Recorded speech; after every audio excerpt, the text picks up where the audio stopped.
Brain Candy Podcast, episode 890. Woo! Sarah Louise. Susan Louise. Hello.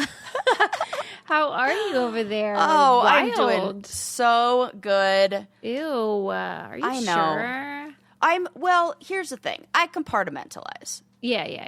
I have to keep all of the things in the world and everything going on over here. Yeah. And then that's what I love about our show is that we get to come on here, take a little break, learn about things, laugh about things. And if I just ignore all of that, then life is fucking great. Well, people have always accused me of whenever I'm having a tough time, like I'm still laughing all the time. Right. Well, you got And to. so there's this sense that like, oh, she's fine. Oh, right. But it's not that I'm fine. It's just that things are still funny. Absolutely. And ridiculous. And that's what this show sort of, that's what we peddle in. Right. Yes. Laughing through the darkness. Yeah, because life has always been dark. Always. And laughter creates like a little light in the darkness. And then the more people that laugh along with you, the bigger that light grows. Yeah. And then joy comes from there. And through joy, we then have hope and all this beautiful stuff. So, yeah, maybe it's a little like just looking at the world through rose-colored glasses, but I don't think it is, though, because we still see the bad shit. oh, yeah. It's just that you can still acknowledge, like, the fun and frivolity and just the absurdity of, like, us even being here. What the heck? How did we even get here? Oh, you're telling me. I just Right? read that there was a new, like, I don't know what they call it. It's not, what's bigger than a galaxy? Solar system? Universe? No, because that's like solar everything. system. Like, yeah, what's a galaxy and what's a solar system? Because like scientists discovered some other far-reaching area of space. I don't fucking know. It's got to be a galaxy. That's Why is it consisting bigger? of hundreds of galaxies. Well, that's too many galaxies. So I think it's like a solar system. I don't fucking know. I have no idea. But it's like 100, It's and humongous. you think about what's in our galaxy, and then you think about like it's like 150,000 of those or something. I can't. It's too vast. It's too vast, and I can't wrap my mind around it. Yeah. And then it's really crazy when you see pictures of the really big stuff, and it looks the same as the pictures of the really small stuff. Totally. And they all look like Yeah. eyeballs and people looking at us, and it's fucking weird out there. So And what so, do like, I know? Your I'm problems just are like a speck of dust. speck Calm of down. dust. You know, Calm down I'm about just it. out here like Make the best of it, okay? making the best of it, doing what I can. That's all we can do, Sarah. Right. Oh, okay. Yes. This actually reminds me. Before we started recording, I had asked Sarah, or we were talking about her overnight stay at the snow. What are they called? What is it? What is this place called? Like the resorts, like up in the Resort. mountains. Like, yeah. A ski resort. Yes. Okay. And I was wanting to hear about it, but she wanted to save it and that's when I know it's going to be great. Right. A Well, great I was story. filling Susie in on how it's not technically legal to sleep in your car in Summit County where these resorts are. Which is something that you did not share when you were what do they call it? Kidding out or tripping out your Tacoma. Right. I mean, it's during the summer. There are camping spots. They're open, but from like November to March, they're closed because you got to dig them out. You can only sleep in the Tacoma in this county in like designated areas that are closed in the winter. Yes. And this is by design. This is a bunch of rich white people saying, we don't want riffraff. Correct. Sleeping in their cars. Totally. And so they outlawed it. Yes. And now what that means is Sarah is an outlaw. I am an outlaw. I'm basically a powder pirate. I need like freaking guns on the soundboard. Yeah. Pew, pew, pew, pew. Pew, pew, outlaw. Yeah. Okay, so This you town know ain't it's big illegal. enough for the both of us. Yeah. I did everything in my power to find legal spots. The ones What the are those? So there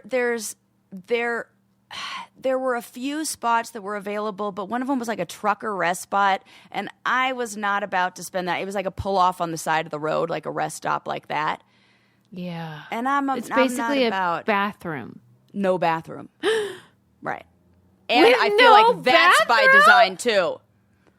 I think that's by design too. There's one there are just these big stretches along I-70 where it'll be, little mountain town, and then you'll go another 30 miles with no services or whatever. And they don't put any rest stops, they don't put anything This there. is a real nightmare. And so I had to find a sneaky spot, and the people on Reddit and in the forums are not. They're not divulging. No, it's like right, we're not telling our secret spot. Well, kind do of they thing. ever do like riddles where it's like, we're not saying, but like, go where the water wish. runs green. God, that would be the fucking crazy. coolest. I should make one like that. You Like should some make a secret pretend map one. Who to the it. fuck cares? Yeah, that would be so fun. It's not like that even. Not like that even, but you can find. You just have to be sneaky. Well, how do you even go about finding one? I know you don't want to divulge either. Oh, well, I won't tell you where, but I wanted to find a parking lot that had street lamps and like was in a well-lit area. Yeah. So I'm still like a female alone. 100%. Don't tell scary. me. And like, I don't want somebody seeing me getting into the back of my truck and then being like, party time. whatever. Like, Oh, yeah. I slept with my big, huge knife next to me, like just in Fuck case I yeah, had to, you like, did.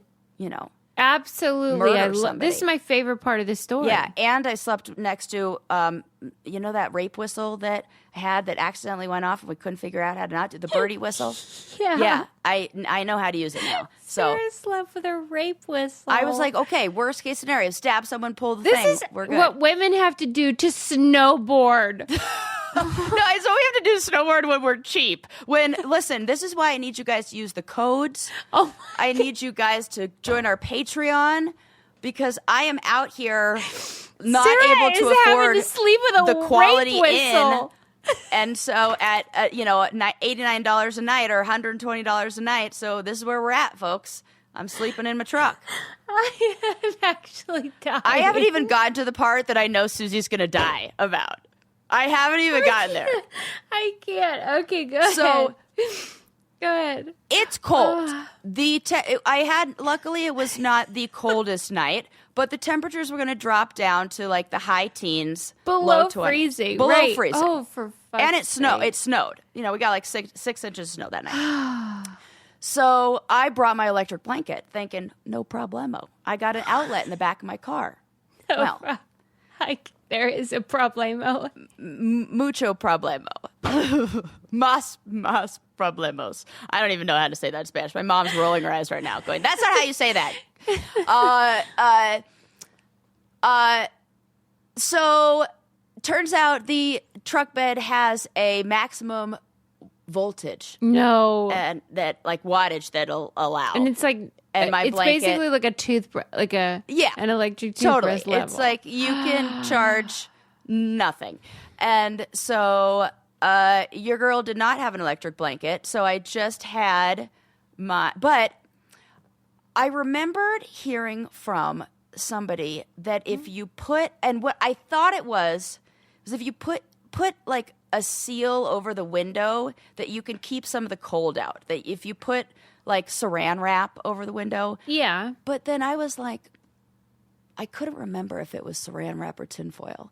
Yeah. And I was like, I need privacy anyway. I didn't think about that. I'm going to be no, watching my this is laptop so in the bad. back.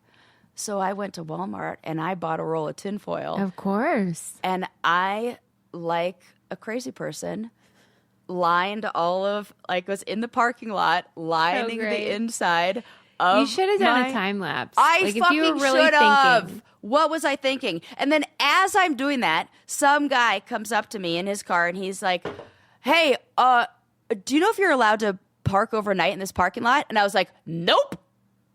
And I was such an asshole to him. I just said, nope. And that's it. I was like, nope, not giving you my secret spot, not telling you about anything. Get the fuck out of here. And I should have been like nice and been like, here's the deal. You can't park in here, but I don't think you should have been nice, Sarah. He was like a young punk, and I was like, "You're gonna ruin it for me. I'm gonna be cool and not that guy. Make a big deal out of this." Yeah, fuck that guy. Get out of here. And then I was like, "You're not equipped in that vehicle to be spending the night anywhere." So buzz off. Yeah, find your own spot, loser. Yeah. So I slept in what was like essentially a baked potato. And I woke up in the morning, and it was fine. I was warm. I was very toasty. I had all my long johns on, and like I didn't even have to put on my extra pair of socks or gloves, but I had it all out next to me. And I just downloaded stuff on my laptop, and I watched TV till I fell asleep at 10, and then woke up at 6:30, and it was wonderful. Okay, I mean, I hear you. Right, I hear you. I do think this was a good first time. Yeah, and I learned a lot. Yeah, you learned a lot. I bought curtains to made some Velcro curtains. Look really cute with blackout curtains, like real. So now it's like a real deal. Totally. Tension rod thing. We're going to like make it cute. Yeah. Yep. And I got a generator. Now we're talking. Yes. And then heat up in there. Yep. And Mom's going to get me some solar panels to charge it for Christmas, or what the hell is it? My birthday. Like, so why summertime. do I need a house? Right, exactly. Why I could just live here. Yes. So I'll be all set. I got a heated mattress pad now, like a sleeping bag pad. Yeah. You put inside your sleeping bag that plugs right into the generator. Yeah. You'll Lasts be fine. for 12 hours. I'm fine. Now that thing is going to be cozy. Here I got to worry about the pilot light going out. There, good to go. I'll tell you how the rest of you can be fine. And the Brain Candy podcast is sponsored by BetterHelp, and they will help you be fine for sure. Oh, I love BetterHelp. Oh, Lord. BetterHelp. Shout out to Sherry. Shout out to Sherry.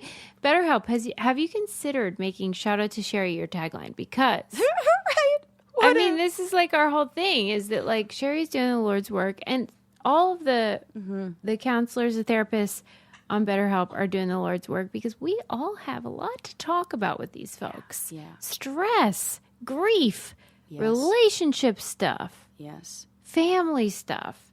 It's a lot. And you can share it with your person that you choose based on like what you need. You can pick somebody who specializes in the stuff you're dealing with. And you can get real specific. Younger, older, male, female, religious, non-religious, LGBTQIA+, anything you want. Yeah, anything you want. And if you don't like them, you switch. And they make that really easy. It's so easy. And there's a journaling thing that's really handy. Oh, I love that. They have a lot of features that they keep getting better and better. Discover your relationship green flags. Oh, I love a green flag. Yeah. I love a green flag with BetterHelp. Visit BetterHelp.com/BrainCandy today to get 10% off your first month. That's BetterHelp, HELP.com/BrainCandy. Yeah, I mean, we probably should have focused on relationship stuff because it's like, even Valentine's though it's Day past. almost. Well, yeah, even though it's like after Valentine's when this airs, it's like, I feel like that is such a fraught time of year. Where people are like, what's going on?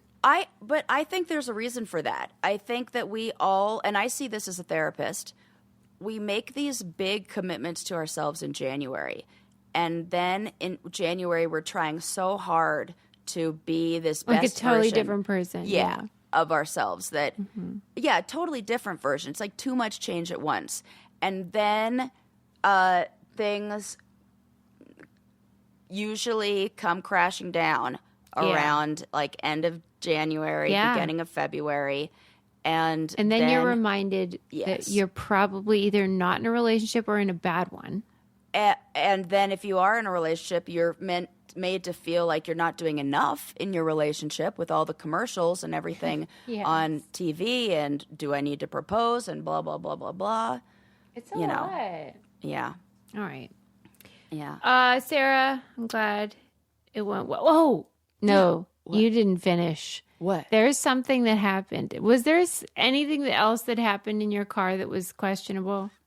Well, I thought the part that you were going to be extra judgy about were my tinfoil windows. You know why I wouldn't be? Because to me, the most important thing in life is warmth. Right. I'm cold all the time. That seemed like a good idea. I would 100% do whatever it took. Tinfoil, I would have done both. cling film and tinfoil. I could have done that. Yeah. And like probably bought those like what's those egg crate thingies? Yeah. That Well, you know what I ordered is this. It's called Reflectix. It's like a like that silver like insulation. Yeah, that they wear after marathons. And it's like, yeah, but they make it for like housing and for garages and stuff. Oh, and it comes in a yeah. sheet. Yes. Yeah, and you just get that and you cut it to the sizes. Sarah. And I I don't ordered judge. that. So that goes up, and then it'll keep it warm in the winter and cool in the summer. People have thought about these things. Anything you're doing to stay warm, I support, even Yeah. if it's cuckoo crazy. Well, thank you. Yeah. Because, God, I hate being cold. Yeah, and it was not too bad, and it was totally worth it because then I had so much fun waking up the next day and being in that snow. It was magical. I will never understand why you don't just live there and then just commute to Denver for like the occasional visit with your brother. I was thinking about that. Why are you where you are? You don't need to be. You work remotely. I know. It makes no sense. But you bought a house, so I should not be saying this. Yeah, you're right. But I have considered one season doing finding a travel nurse or somebody and putting this house up for rent for like 3 months and then taking those 3 months to go rent a teeny tiny place or just be like take a month out in my car. Denver. Like I don't need to at all. You need to be right in that line when that slope opens. Yeah. Thanks, Sue. I love that you support this lifestyle. I totally support it. I don't understand it, but I'm like, that is where that gal needs to be. And man, it is good for I really realize how good nature and being outdoors is for my mental health. Like I am so grateful for snowboarding and even just like hiking in the winter because I recognize how much I miss it. Yeah. And how much I utilize nature as a coping strategy and as mental health support during the summer and the rest of the year. Yeah, I just didn't notice living in California because I was getting out all the time. I lived next to the mountains and to those hiking trails and everything. Yeah. And now it's like, oh shit, I don't realize that sometimes I'm inside for a week and I'm like, why am I so depressed? Why? Like, oh my God. I know. Every January, I'm like, is life worth living? Right. For real. And I'm like, oh, wait, it's January. Never mind. Yeah. And then I just like feel the sun on my face. I'm like, oh, antidepressants. That's so good. Yes. Yeah. All right. Okay. God. Well, I have some fun things to talk to you about today that are not snowboarding or powder related. Okay. This is kind of cute. So there's a group of, well, first let me ask you this. What do you think the longest running inside joke or like prank that you've ever had or played is? Me personally? Yeah. Oh, I've had one going for 20 years. Oh, that's great. What do you got cooking over there? Me and my friend group have this stupid plastic Steelers medallion that I love this shit. Like hide in one another's homes, but we don't talk about it. And when you find it, you don't talk about it. You just keep hiding it elsewhere. I fucking love that. That is so cute. Isn't that funny? I'm like Michael Scott right now, where I'm like, I hope to one day be on inside of an inside joke. If I get it next, I'll put it in your house, Sarah. Oh my God. What if I would die? There was a years-long gap, though, where no one found it. And it was just like, where did it go? But nobody can say anything. And then we can't talk about it, but we all knew like it's gone. And then it came back into rotation. Oh my gosh. I want all of our listeners, if you guys have a long running practical joke or prank or inside joke, I want to hear what it is. That is so freaking good. Well, you're not alone because a group of Swedish scientists spent 17 years sneaking Bob Dylan lyrics into research papers. I am so into this. And you want to know the best part? You know what the reward was for who could do it the most? Like before, like who could do it as many times before they retired? And the reward was just a free lunch. Like, that's what they bet. It's like, right. they're academics, this is and about they have no bragging money. rights, Yes. baby. Wow. Yes. So some paper titles included Knocking on Heaven's Door, about the afterlife, and Like a Rolling Stone, which was about geological formations. Oh, I love it. Mm-hmm. You don't even have, like, the thing about Bob Dylan lyrics is you wouldn't even have to be so overt. Right. Like, he's so poet, freaking, and he's yeah. There's a bunch, and it doesn't matter what you're researching. There's a Bob Dylan quote for it, I'm sure. What the heck? How many are we talking? How many scholars were involved in this? There were 5 Swedish-based scientists, and the bet began in 1997 following a publication of a paper by John Lundberg called Nitrous Oxide and Inflammation. The answer is blowing in the wind. And he said, we both really like Bob Dylan, so we set out to write an article concerning the measurement of nitrous oxide gas in both respiratory tracts and the intestines, and the title we came up with fit there perfectly. They said, why not keep going? And they went on for several years until I think it wasn't until like 2014 that they decided to call it when one of them retired. Why would they call it? They just retired. They retired from the biz. I mean, they could have kept it going. They could. What a fun inside joke. I love that. And they said the bet is not strictly for scientific papers. We could have gotten in trouble for that. He said these are for articles that have been written about research by others, book introductions, editorials, and things like that. That's ridiculous. If there are so many issues with scholarship, right, and plagiarism or doctoring of images that are happening in academia that are driving me bonky. This is the least of the problems. I want a clever title too. Yes. And if I'm going to if I'm doing any sort of research and getting something published, I'm making it clever. Yes. And I feel like, how can we tisk that, people making clever scientific paper names, when we're allowing the like zoologists, people who are, I don't know what these people are, who botanists or no, those are plants, biologists who discover like new species of spiders, and they name after like Leonardo DiCaprio and shit. Isn't there like a spider named after Leonardo DiCaprio? Yes. Right. So we can be like naming spiders after celebrities. Why can't we be throwing in song titles? Yeah. Yeah. I thought I agree. This is great. Did it have to be a title or could it be a lyric? A lyric. All right. Yeah. Yeah. There's so many options. They just snuck in any Bob Dylan lyrics. Yeah. And one of the scientists said, I'd rather be known for my research than for quoting Dylan, but why not You both? won't be. You won't be. Right, exactly. You're not going to be known for your research. And now I know who you are because... And I might read your papers. It sounds more interesting now. It does. So, this is the problem with academics. They are terrible marketers. I always was like, hey, people, can I help you here? It is a different part of the brain. Those scientists are not... Well, but what? How do you explain us? Oh, yeah. Because we are, I know, weirdos. The in researchers every who then want industry. to talk about it. Once there was a gal in, not in my cohort, but she was in like the graduating class, like right below mine, and she said, "Your love language is sending academic journals." Yeah, like articles. She's like, your love language is here. I found this article I think you'd like. Yes. And she's right. And that's freaking what our whole show is. Right. And I think other people like this too. Yeah. And we're not alone in this. We fit in kind of to the academic community, but they're also like, you're weird.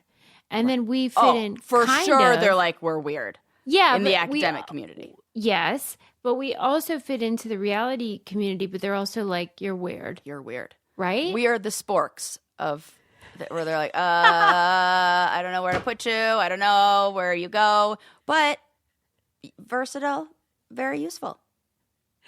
Yeah. And also, like, you both are wrong and we're right. Yeah. 100% all the time. All right. We're glad we're in agreement. Me too. Yeah. I'll tell you what else we agree upon, and that is freaking Rocket Money. Oh my God. It's my favorite. I think people think that I might be making up or like overstating my love and affection for Rocket Money. That's crazy. It's a game changer. It is a game changer. I never have those worries when you open up your bank account anymore. Like, I know what's going on. Yeah. I have got everything sorted. I feel on top of things. My accountant is like, "You're doing so great." Yeah, you're crushing it because you're aware. Not with how much I'm making, but just with my organization. It's like, when are you going to finish your hours? You know. No, but there's this sense of like, oh, okay, I know what's happening. I know what I'm spending and I know what I'm earning. And then you can make informed decisions. And once you do, you could even have Rocket Money cancel subscriptions for you when you're like, I don't need freaking that.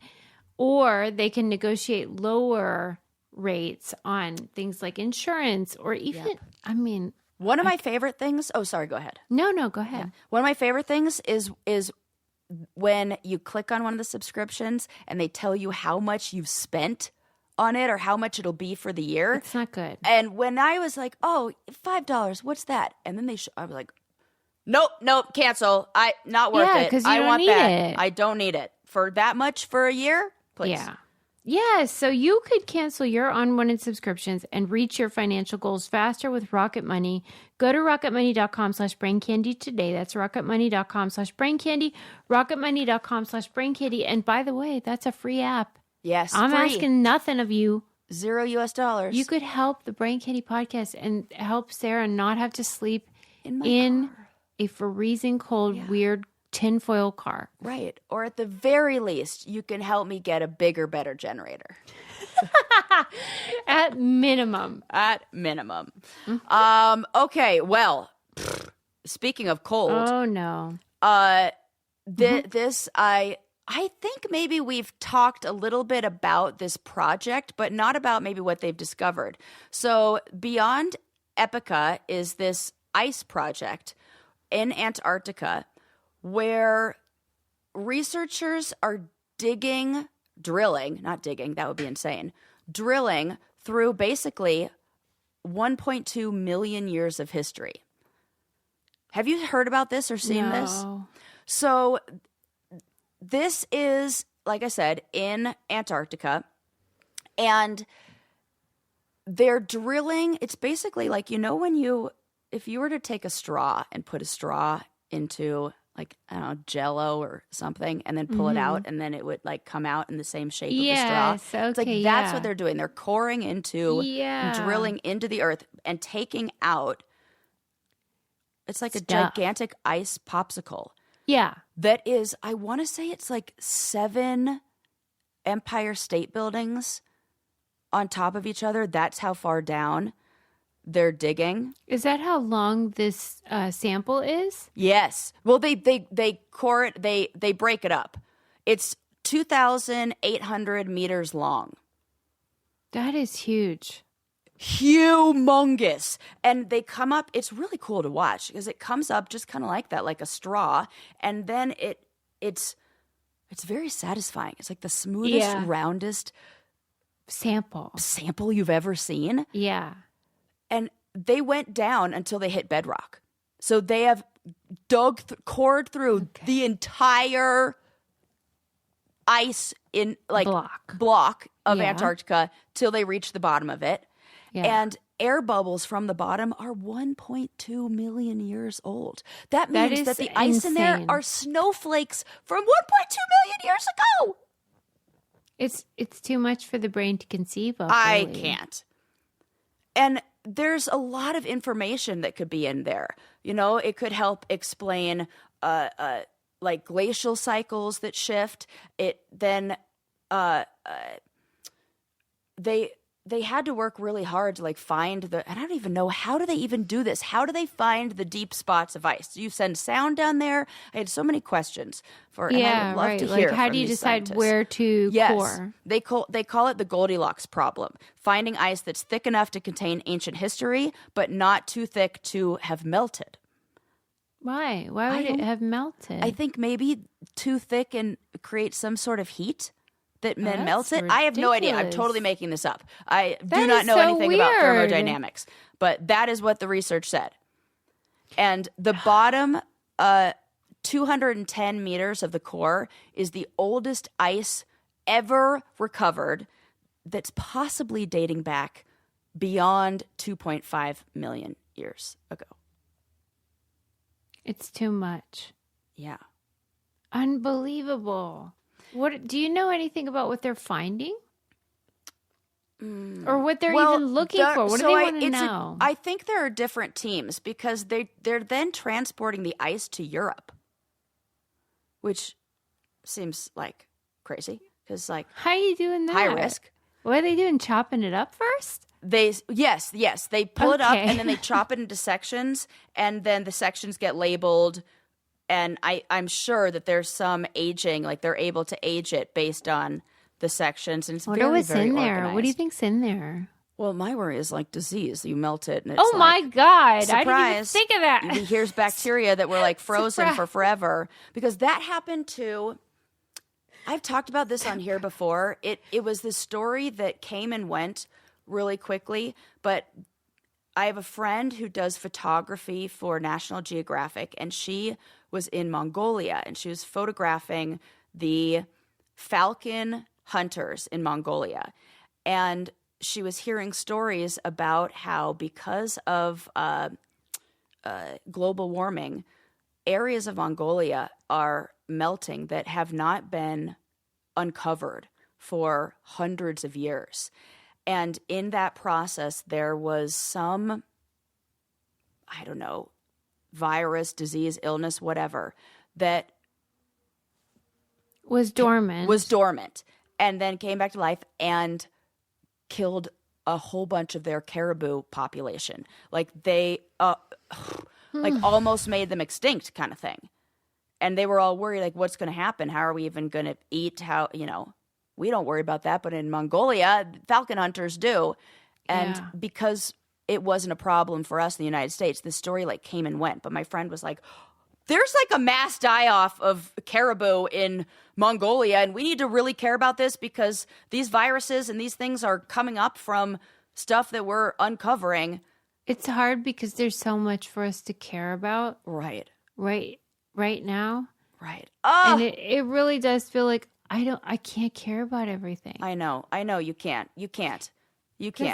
I think I was reading this article today, and it was a political article, and it was talking like it was in the Atlantic, and it was like we're observing a constitutional crisis while we're asleep at the wheel or something, and I was like, we're not asleep. Nobody's asleep. We just don't. What do you want us to do? I just recognize that this is more like a taxi cab, and I'm in the back seat, and y'all have hijacked. That's exactly right. I same with the caribou, right, and everything. I'm like, okay, I am worried about the caribou. Now what? Right, my head's up. I'm alert, but I can't control where we're driving, or it's like a train, a fast-moving train. I can't help it. I'm seeing the scenery. We don't like it, right? We are nervous about caribou and the Constitution, and I don't know what to tell you. I mean, please, like I'm over here sorting my recycling, bringing it to my girlfriend's house, and then we're now making plastic straws fine again. I don't know what to do. I mean, it's ridiculous, and I'm sorry about the caribou, but right, we can only care about so much. We can only care about so much. My God. I'll tell you what. I'll tell you what I care about, and that is, as you all know, what I look like. And thankfully, I have Thrive Cosmetics to assist. Yes. I mean, they are doing the heavy lifting. I don't use anything else now. No. Why would you? Well, because I've tried, and it was with disastrous results. Like once you try Thrive mascara, you can't wear another mascara. You cannot. Oh my gosh. Have you tried that? No. Okay. Well, I wouldn't even attempt. I had just my gym bag with me, and I had like a spare mascara in there. Okay. And I was going about my life the way that I normally would with Thrive makeup on. Raccoon eyes at the end of the day. And I'm like, nobody wanted to tell me this because I'm doing the normal things with Thrive. Yeah. Like, it never worried. Well, that's the thing. We keep talking about this mascara. I don't know what I have to do. If you wear mascara, you have to be wearing Thrive mascara. Yeah. Period. Right. Just try it. I'm sure Liquid Lash Extensions mascara. It is the best I've ever used. And I've done the old, you know the one that everyone says, oh, this is a dupe and it's amazing. And it's Nope. Those don't work. Nope. Listen, if you get it and you don't like it, I'll take it. That's right. I'll buy it I'll buy it off of you. Yeah. Because this cosmetics company, I've never used a product I didn't like. True. But there are some that I cannot live without. The mascara, the setting spray, what are they called? The eyeshadow pen. Oh, yeah. Crayons. You love the shadow stick. Yes. Brilliant eye brightener. Yeah. Amazing. Yeah. All of their products are so good. Thrive Cosmetics is luxury beauty that gives back because they donate to communities and causes that we believe in as well. And right now you can get an exclusive 20% off your first order at thrivecosmetics.com/braincandy. That's Thrive Cosmetics, CAUSEMETICS.com/braincandy for 20% off your first order. If you ever forget our codes, you can just go to thebraincandypodcast.com and go to Candy Codes. Yes. And there they are. Yes. Last thing I wanted to say on that frozen popsicle of science. What do you think it would look like centuries from now if somebody were to dig in to our ice? Don't you think that would be crazy to see the moment plastic becomes like global and like just gross. You will slowly see the like number of microplastics go up and up and up, and the concentration of that increase. Isn't that scary? It's scary and it's sad. Yeah. And it, to a certain extent, there was a time period where we didn't really know what we were doing. It was just like, wow, this is this innovation. Right. That is outstanding and so helpful in like food preservation and all kinds of ways. Right. But then once we learned, like, there's a downside. Yeah. It was almost like too late. Right. We got too excited and too big, too fast. Yeah. It's not great. It's not great, Sarah. Right. Well, I'm keep it light. Move on. Pivot. Yeah. Okay. This is great. This is actually very good. A very good pivot. So this is a new study that was done, found that playful people have a psychological advantage when facing tough times. Okay. And they've come out that with a name for it, a clever name for it. Okay. I bet you could guess what this name is. If life gives you lemons, what do you make? And they call them the lemonaders? Lemonading. Exactly. Yeah. So they say... Well, you are the queen of lemonading. Oh, my God. Are you kidding me? I freaking run the stand over here. Absolutely. Yeah. Nonstop. Yeah, like almost too much. So what this is, it's people who, instead of blindly ignoring problems, will reframe bad situations in ways that make them more manageable and sometimes even fun. These are the fucking annoying people that are like, let's look at the bright side. And you're like, I fucking hate your guts. Yep. And, you know, I've grown to recognize that we can't be dismissive and of people's experiences and feelings. So that's why I'm not like blindly ignoring the problem, but I try to like redirect attention. Yeah, spin it.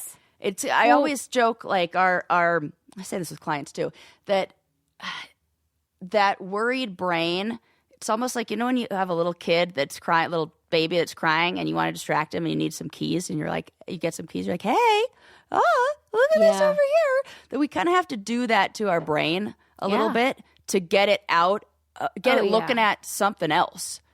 Yes. You know? And the funny thing is that you are so good at it and so extreme in your commitment to this that I would say, like, in life, I am this person. Oh, you absolutely are. Yet, like, in between us, you are the person I'm like, okay, so can we not just have a minute to, like, complain? Right. Because sometimes it's so fun to complain. And this is what I have learned, that it's okay. And certain people like me almost like get a ride. Like there's a joy that you get out of being like, fuck you, I fucking hate you. Yeah. Whatever. Yeah. Oh, I feel the same in traffic. That is the one place where I am, whenever I'm driving, one of my favorite things to do is yell at idiot drivers. Yeah. Oh. And the old classic. Oh, I forgot about that one. I got to bring that back. I have been using that a lot lately, and it is such a delight. Oh, I got to bring that back. That is a classic. Thumbs down. Yeah. But yes, you're a lemonator. It's not that you don't acknowledge the bad shit. Right. But you're like, okay, but here's another point of view. Yes. Guess what? There's like some good shit you can get out of it. They call it the color spotlight effect. So instead of blindly being optimistic, these are people who tested high in playfulness. Playful people selectively focus on opportunities for growth and positive change. So they have a spotlight, like this color spotlight that just focuses on, like I said, areas for opportunity and the hope in a way. And don't you want that for your therapist? I want it for my therapist, and really I want it for my friends. Oh, good. Yeah, like people in my life. It's so admirable, and I do acknowledge it and see it in other people, and I'm like, that is such a great trait. It does get a little annoying sometimes. Absolutely. And the study also showed that playfulness is often an overlooked life skill, especially in a crisis. That there's often this feeling of we need to take it seriously. Yes. And we don't like the person. But that's kind of what we started out this episode talking about why we got to laugh. You have to Is laugh. it not? That's exactly what we were saying. It's our whole mission. Absolutely. That, like, you can see the shit. Yes. It's not a dismissal of that or a diminishment of it. Absolutely not.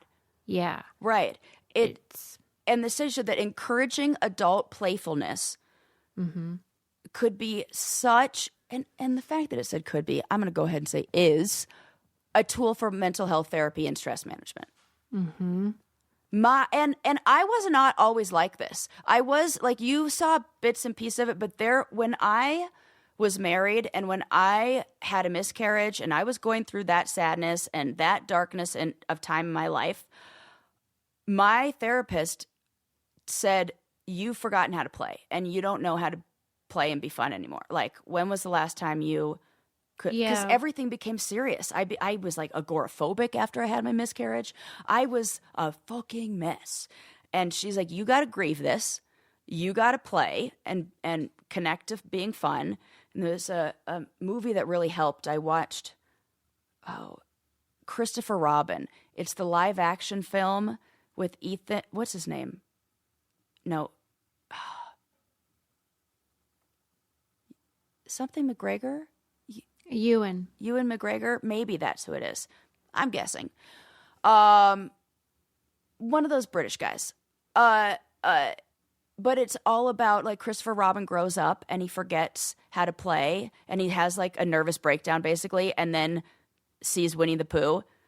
And Winnie the Pooh, like, teaches him how to be playful again. And it was so helpful in me being like, what are we doing here? You forgot how to have fun. You forgot how to, like, I needed to grieve. I needed to be sad. But I couldn't just slap on a smile. I needed, like you were saying, to process the sadness, to feel the feelings, to be like, fuck this. And then. Well, because sometimes, for me, a lot of times humor follows the venting, right? So if you're like shitting on something, then that becomes kind of funny. right? Yes. And then you have a laugh, and then you're like, what's this? I'm alive again for a minute, right? And then you can move into all of that. Yeah. And Sarah, I would argue, I mean, who am I? I'm no Freud. But I would argue that you were grieving some other things too. Because maybe that life wasn't what you really wanted. Oh, yeah. And you weren't, quote unquote, succeeding at it. Right. Then you think, I can't even be good at this, like the thing I don't even want. Right. And people are all telling me this isn't even that hard to do. Everybody would love this. Just show up and be the wife. Yes, this is the status quo. Right. This is the baseline. And you couldn't do it. And you thought, well, I guess why would you play, right? You're not feeling that. Right. Oh. I can imagine. Poor Sarah at that time. Yeah, poor Sarah at that time. And I'm just thinking, like, poor people who may be listening and who might be in that same place too. And if you are feeling stuck and you need help and you happen to live in the state of California, then you should definitely reach out to me for therapy. Reach out to Sarah. Because I will help you get in touch with that playful side. Because it is so... what's the word when it fights off disease? It's like preventative. It's like play is like preventative care. Yeah. Yeah, you got to lay the foundation. And I mean, when Sarah and I are working on preparing these live events, and that's the whole point, is like meet as a group, a community, to actually just have fun. Yeah. Like, it doesn't have to be serious. It doesn't have to have some bigger point. It can actually just be connect. Just fun. And just have a giggle. Have a laugh. And that's awesome. Yeah. We need more of that. Yeah. We forget that. And I think about I'm sure, I mean, it's like an obvious question to say, how has humor helped you through dark times? But it's like, how has it not? You know, it's like. So much of our lives are, when you were zooming out about the universe, the size of and the vastness of the universe. Mm-hmm. So much about overcoming pain is getting to that point of realizing the triviality of our troubles. Yeah. And that's not to say it doesn't feel serious or it's not important to you. Right. But like, you can easily zoom in or zoom out on stuff. Yeah. And boy, can that be it. You can get real stuck, zoomed in on your pain. And then I've known a lot of people that kind of get like almost, I don't know if the right word is addicted, but just sort of stuck or addicted to that. Go ahead. I think Misery Loves Company is not about other people. Yeah. I always have thought that Misery Loves Company is about more thoughts in our own brain. Yeah. Where it's welcomes addicting. I see it, and I for everything, I have to like create a visual for it, in my mind. And so I imagine it as this monster that in my mind kind of looks like Jabba the Hutt. It's like gross, and he starts out real small, and every negative thought or every pessimistic viewpoint is like feeding him. Mm-hmm. And he's like, give me more of that. And at a certain point, that becomes bigger in my brain. If I keep feeding him, then playful, fun, lemonade swinging Sarah. Yeah, because sometimes when you're in that victim mode, you may be getting a lot of attention. You may be getting something out of it that feels really nice. Mm-hmm. And without knowing it, you can get stuck in that. Yeah. And all that reinforcement kind of like prevents you from actually solving the problem or overcoming it. And we've all been there.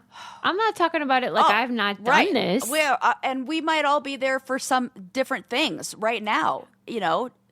We're all in this. We could be stuck in some ways and optimistic in other ways. And look at it's not like a blanket And there's different seasons too. Like if you're absolutely. grieving something, you can do that. There's nothing wrong with working through that shit and being blue for a while. Right.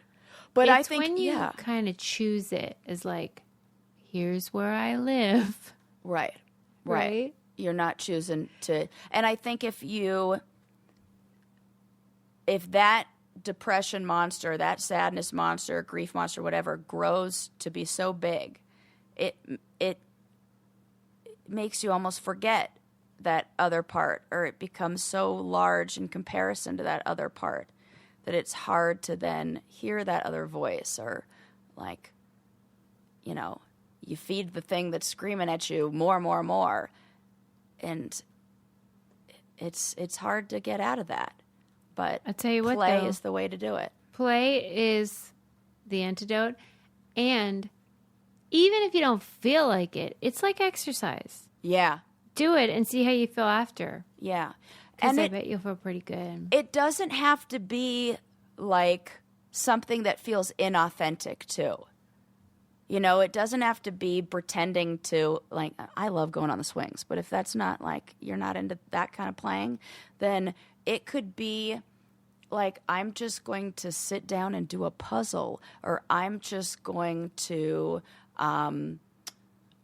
put googly eyes on my vegetables in my refrigerator to just like giggle. Just for yourself. Just for yourself. Or if it's somebody who passed away, you know, if you are experiencing real grief or loss in some way, then instead of focusing on the loss or the grief, focus on the joy and the memories, and create a scrapbook or photo album of the happiest times, and write down all of those happy memories and watch what that does. Share that with family. Sometimes people get so stuck in the sadness and they think we're not allowed to be happy or laugh or joyful when we've lost somebody or we're grieving or like going through a crisis, you know, like the study said. But we need to. That is actually going to be like the cure and move us through it. Yeah. And most of this we already know. Right. It's another one of those things. It's just so sad that play fades, like playfulness fades. I can't relate to this though. You cannot either. I know that you cannot relate to this because we play all the time. Right. Oh, I mean, we're silly and goofy all the time, but I watch it. And then are you ever in those environments where you feel silly, like a child and goofy, and you're like, oh man, I feel so immature because you are the playful one and everybody else is so stuffy, and they should be jealous of us. They should be like, oh man, I want to be like them. Right. But it's often like, ugh. Yeah. Sometimes it felt like that in grad school. And the Really? therapy world, I was like, all y'all are being so fucking serious all the time. Everybody needs to relax. Everybody was so serious all the time. And like, I went to a funeral recently and I went with my sister and I was like, just so you know, like I have this problem where like the more serious something is, the more casual I become. Like I've seen this with you. It is horrible because we all need balance, right? I don't have it here. Okay. It's too much. Well, it's your way to relieve the tension and stress. You're trying to relieve it for the people who are giving you the bad news or something. And it's wacky though, because I know it's going to happen. I don't plan it. I just know it from experience. So like we're at the thing and then it comes and it is like Tourette's, but like paragraphs. Oh, I bet you were so funny though. And I was like, I did warn her I get like this. And she was like, you know what? Now that I'm experiencing it, I don't mind it. Good. Yeah. Maybe it does serve the purpose, but I mean, it would be nice if I were in more control because I can't. Because it is too much. It is so serious. I can't take it. Right. If everyone is so sad. If I go before you I want a costume party at my funeral. Okay. Everybody has to come in costume. At the funeral or like the viewing or like what? Well, we're not going to have a viewing. I won't force people to do that. No viewing. Just like a hangout. Okay. Maybe we could have a joint one if we go together, you know. What if we did? I know. Wow. I wouldn't put it past me to be like, I was just talking the other day about how like I don't have a period anymore, but when I did, oh my gosh, was I a follower. I mean, just I can hang out with anybody for a week, and I'm just going to abandon my menstrual cycle and get on theirs. And I bet if you died, my heart, it would be like one of those broken heart things where it's like, you know, like the husband and wife die within 2 weeks of each other because one of them died of a broken heart. Like that's probably... Sarah, that's so nice. That's probably how it's going to happen. I'm like, what's the point? Yeah, for real. I feel like that too. What are we going to do? Just go on without the other one? I love that in this situation we're like old and retired and still hosting the podcast. But like, well, because I have thought a lot about this, and I thought, when is this ending? Never. I'm never getting off this train. Why would it end? Why would I? Why? There's no reason for it to end unless you not. stop using our codes. Right. So if you would like to keep the lights on, you keep us coming for many, many years. Hello. I mean, Sarah, okay. I'm glad you said that. Yes. Yeah. All right. Well, thanks for all of these great stories. Do you have more? Yeah, well, I mean, I just wanted to give you the out because I feel like I was like, no. Off the rails. What do I want to talk to you about? It. Okay, I'll just share this last one. Okay. I think I read this in The Atlantic, and it was an article on what they call the Spotify paradox. Like, are we discovering music or are we just being tricked? Did you read this? Did you happen to catch this? I did, yeah. Yeah. Yeah. And what do you think? Do you think that Spotify is introducing us to new artists? Or... Not me, for sure, but maybe other people. I mean, I only like music that's like completely outdated. Right, so everything's old, so you know it. So it's not like new stuff that... Yeah, so... But you introduced me to the song Alaska by Maggie Rogers, I think her name is. Yeah, that's true. That was just used in the most recent ski film that I saw that just came out this year. And I was like, wow, Susie introduced me to that song 10 years ago, maybe. Right. That's the thing. Like, wow, you were on the up and up with that one. I'm really sad about what's gone on with the music industry and with... But what about Chaperone? I mean, she is the exception that proves the rule. She kind of is. Do you remember a while back? I think we edited this out, or I would never talked about it. But I was mentioning how there are no good male artists anymore. I don't think we edited it out. But we did. Yeah, I remember that. Okay, yeah. I would like to say now the music industry is recognizing and noticing this too, because did they say that? The Grammys that's what they were like.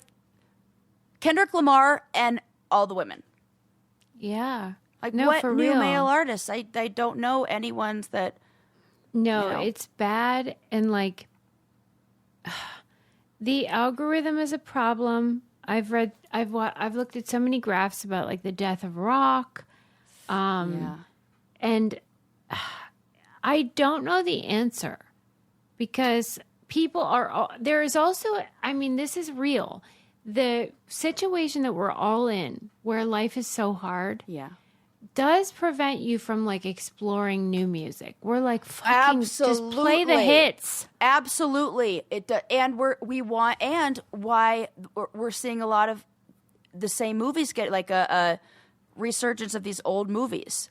Yeah, sequels. Because we're craving nostalgia. We talked about this way back in the pandemic, that nostalgia goes up when feelings go down.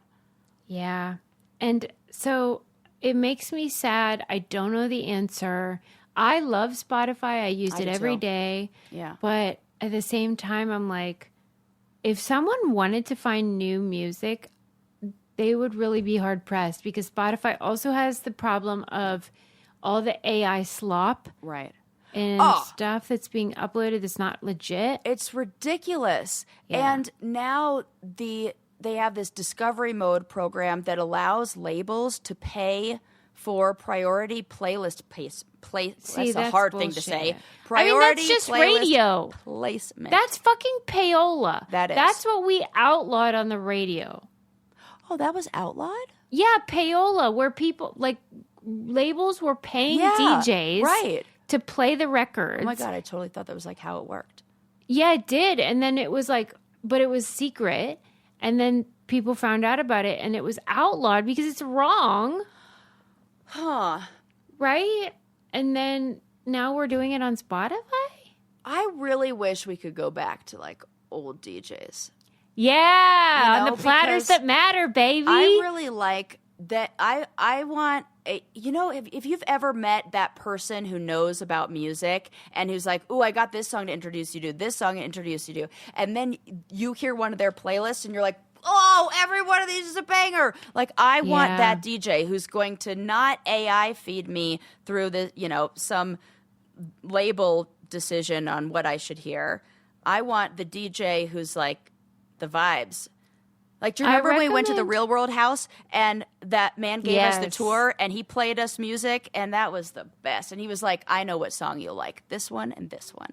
And he was right. There's a Substack I belong to called Can't Get Much Higher, which I recommend. Chris Dalla Riva. And that you will be recommended 5 new albums a week. Wow. I mean, that's Susie, not nothing. You are definitely exploring music more than I am. Oh, I'm trying because I feel like what you feel like. What are we going to do? We have to be proactive. But most people don't care as much as I do. But if you do care about music, that's something. Yeah. Right? And yeah, like just sort of getting out and being like, hey, I'm open to new stuff, I think matters. And that can help your algorithm too. Because if it sees that you're wanting more, then maybe it'll feed you more. Yeah. But Spotify is kind of a fucking double-edged sword. I know, it is. Mm-hmm. And music is, to me, religion. So yeah, and it matters. I am a playlist creator like no other. So find me on Spotify. Check out all my playlists. They're fantastic. Yeah. What's your handle or whatever the fuck? Do people just put in Sarah Rice? I'm Sarah Rice. I think it's same as same. Well, as and if you you can listen to Brain Candy on Spotify, and you can listen to it on YouTube and stuff like that. But now Spotify is allowing us to upload clips and video of the podcast. So Adam and I are working on that. But I want it to be an app that helps people, but from what I've read, it's so far so bad. Yeah, and artists say so too. And I thought this was interesting, though. They claimed that they help users discover music, but the article says, despite claiming to help users discover new music, only 31% of listening comes from algorithmic recommendations. To me, that's a lot.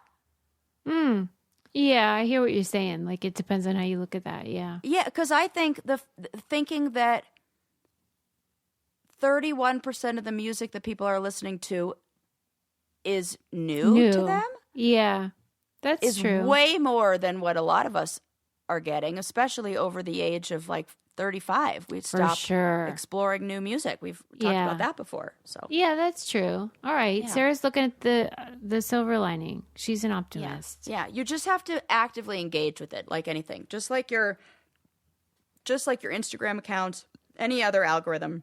Yeah, you have to tell it how to behave. What I like, what I don't like, more of this, more not of this. Yeah. Yeah. All right, work on it, people. And we're going to work over here. That's not how you say that. You say less of this. What happened to that was like an ADHD way of saying that. My brain chose a totally different way to say that phrase. Okay. We got this. We got this, people. Yes. Be sure to check out our codes on thebraincandypodcast.com. And Sarah, excellent content today. Oh, just tip of the hat. Just doing what I can to just keep you guys informed, the playfulness in me. We'll see you next time. Bye.